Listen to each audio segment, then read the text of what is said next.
Vegetarian लोकांसाठी प्रोटीन्सचे 7 उत्तम पर्याय मी तुम्हाला सांगणार आहे। अगदी सहजरित्या सगळीकडे अवेलेबल असलेले पदार्थ कुठले आहेत, क्वालिटी प्रोटीन्सचे पदार्थ कुठले आहेत ते बघणार आहोत। नमस्कार, मी डॉक्टर चारुता कोपरकर।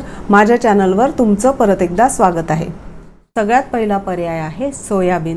100 ग्राम सोयाबीन मध्ये 35 ते 36 ग्राम्स एवढे प्रोटीन्स असतात आणि एका जेवणामध्ये एका वेळी तुम्ही साधारण 50 ग्राम सोयाबीनचा पदार्थ नक्कीच खाऊ शकता। त्यामुळे तुमची बरीचशी प्रोटीनची गरज भागवली जाऊ शकते। सोयाबीनचे सगळे पदार्थ म्हणजे सोया मिल्क, टोफू, भिजवलेले सोयाबीन, आजकाल टेम्पे म्हणून एक प्रकार मिळतो, हे सगळे पदार्थ तुम्ही तुमच्या आहारामध्ये घेऊ शकता आणि हे कंप्लीट प्रोटीनचं उदाहरण आहे। व्हेजिटेरियन लोकांसाठीचा कंप्लीट प्रोटीनचा हा पर्याय आहे आणि याच्यामध्ये प्रोटीन्स बरोबरच इतर महत्त्वाचे विटामिन्स आणि मिनरल्स पण आहेत। त्यामुळे तुमच्या स्नायूंना बळकटी मिळते, हार्मोन्सचं संतुलन राखलं जातं आणि तुमच्या हृदयाचं आरोग्य सुधारायला सुद्धा मदत होते। पण तुम्हाला जर थायरॉइड असेल तर तुम्ही हे घेण्याआधी आहार तज्ञाचा सल्ला जरूर घ्यावा। दुसरा पर्याय आहे शेंगदाणे। शेंगदाणे हा अतिशय स्वस्त आणि मस्त पर्याय आहे। आपण सहसा शेंगदाण्यांना विसरतो, पण हा प्रोटीनचा खूप चांगला सोर्स आहे। 100 ग्राम शेंगदाण्यांमध्ये साधारण 26 ग्राम्स एवढे प्रोटीन्स असतात। याच्यामध्ये प्रोटीन्स बरोबरच गुड फॅट्स सुद्धा आहेत जे हृदयाच्या आरोग्यासाठी चांगले समजले जातात आणि ह्याच्यामध्ये भरपूर प्रमाणात फायबर्स सुद्धा आहेत आणि शेंगदाण्यांमुळे तुमची प्रतिकार शक्ती वाढायला सुद्धा मदत होते। हा स्वस्त पर्याय आहे। जे लोक जिम करतात त्यांनी घरी बनवलेल्या पीनट बटरचा त्यांच्या आहारामध्ये जरूर समावेश करावा आणि आपण घरी ज्या काही रसभाज्या बनवतो त्याच्यामध्ये आपण शेंगदाण्याचं कूट घालून या भाज्या बनवू शकतो। आणि दुसरी गोष्ट म्हणजे शेंगदाणे उकडून त्याचे वेगवेगळे चाट्सचे पदार्थ आपण बनवू शकतो, सॅलड बनवू शकतो, त्याच्यामध्ये काकडी, टोमॅटो, कोथिंबीर अशा गोष्टी घालून आपण चाट सुद्धा बनवू शकतो आणि अधेमध्ये जी भूक लागते त्याच्यासाठी हा उत्तम पर्याय आहे। पुढचा पदार्थ आहे वेगवेगळ्या प्रकारच्या डाळी आणि कडधान्य। डाळींमध्ये तूर डाळ, हरभरा डाळ, मूग डाळ, मसूर डाळ आणि उडदाची डाळ या डाळी तुम्ही घेऊ शकता कारण त्या खूप इझिली अवेलेबल असतात। आणि कडधान्यांमध्ये तुम्ही छोले, काळे चणे, राजमा, चवळी, मटकी, मूग, वाटाणे याचा समावेश करू शकता। या डाळी आणि कडधान्य व्यवस्थित मोड आणून भिजवून शिजवून खाणं गरजेचं आहे।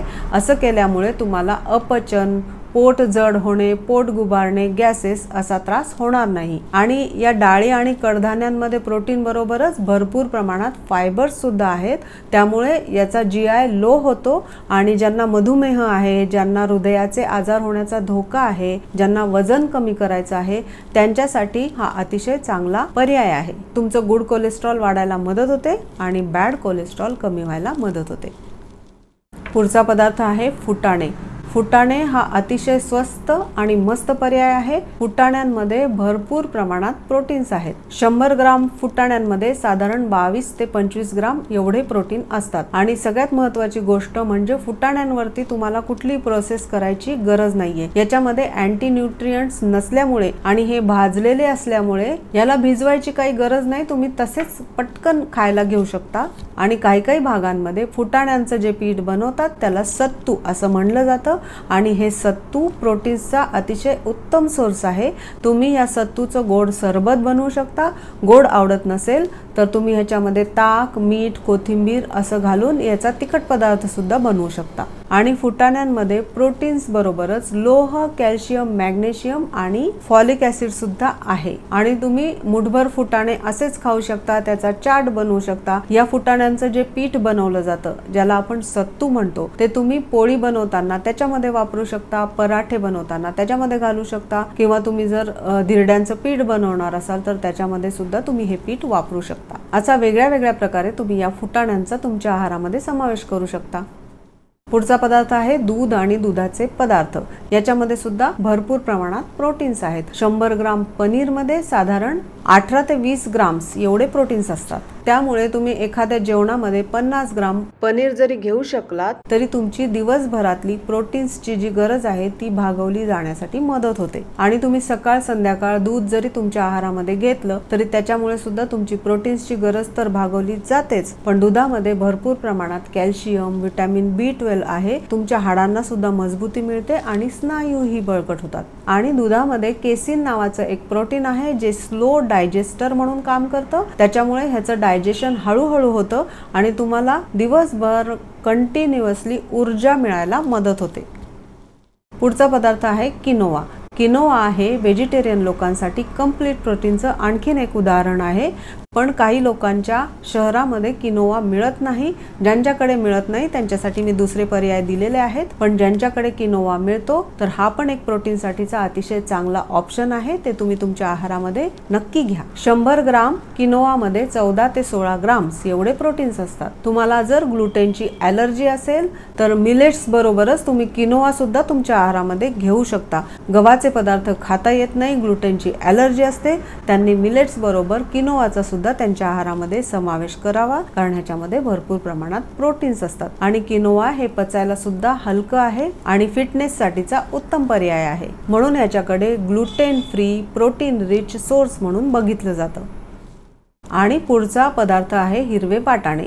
हिरवे वाटाणे सुद्धा व्हेजिटेरियन लोकांसाठी कंप्लीट प्रोटीनचं एक उदाहरण आहे। हिरवे वाटाणे सुद्धा व्हर्सॅटाईल आहेत, ते वेगवेगळ्या पद्धतीने तुमच्या आहारामध्ये घेऊ शकता। 100 ग्राम हिरव्या वाटाण्यांमध्ये 9 ग्राम्स एवढे प्रोटीन्स असतात। याचे सुद्धा तुम्ही भिजवून, उकडून, नुसते वाटाणे उकडून वेगवेगळ्या प्रकारच्या भाज्या, सॅलड, कडधान्याच्या उसळी बनवू शकता। आणि मटार आणि पनीर घालून तुम्ही पराठे सुद्धा बनवू शकता। असं व्हर्सेटाईल पद्धतीने तुम्ही या मटारचा तुमच्या आहारामध्ये समावेश करू शकता। आता एवढं बोलल्यावरती तुमच्या लक्षात आलं असेल की व्हेजिटेरियन लोकांनी वेगवेगळ्या प्रकारे वरण, भात, भाजी, पोळी, कडधान्यांच्या उसळी, सॅलड, दूध, दही, ताक, पनीर, टोफू असं कॉम्बिनेशन करून जर तुमचा रोजचा आहार बनवला, मील प्लॅन केला तर तुमची प्रोटीनची गरज नक्कीच भागवली जाऊ शकते आणि तुम्हाला कंप्लीट प्रोटीन सुद्धा यातनं मिळू शकतात। आणि याच्याबरोबरच स्नॅक्स म्हणून तुम्ही ड्राय फ्रूट्स, नट्स आणि ऑइल सीड्स याचा सुद्धा योग्य प्रमाणात तुमच्या आहारामध्ये समावेश करा। यात प्रोटीन्स तर आहेतच, पण याच्यामध्ये गुड फॅट्स सुद्धा असतात, त्यामुळे ते प्रमाणात घ्या। गुड फॅट्स जरी असले तरी ते फॅट्स आहेत आणि कुठेतरी जाऊन अति प्रमाणात जर तुम्ही घेतले तर त्याचा तुम्हाला नक्कीच त्रास होऊ शकतो। त्यामुळे ऑइल सीड्स, नट्स आणि ड्राय फ्रुट्स या पदार्थांना प्रोटीनचे सोर्सेस म्हणू नका, ते पदार्थ फॅट्सचे सोर्सेस आहेत आणि त्याच्यामध्ये प्रोटीन सुद्धा असतं, त्यामुळे ते प्रमाणात खा। तुम्हाला जर व्हिडिओ आवडला असेल तर लाईक करा, शेअर करा आणि माझ्या चॅनलला सबस्क्राईब करायला विसरू नका। असाच एक छान व्हिडिओ घेऊन भेटूया पुढच्या भागात। थँक्यू।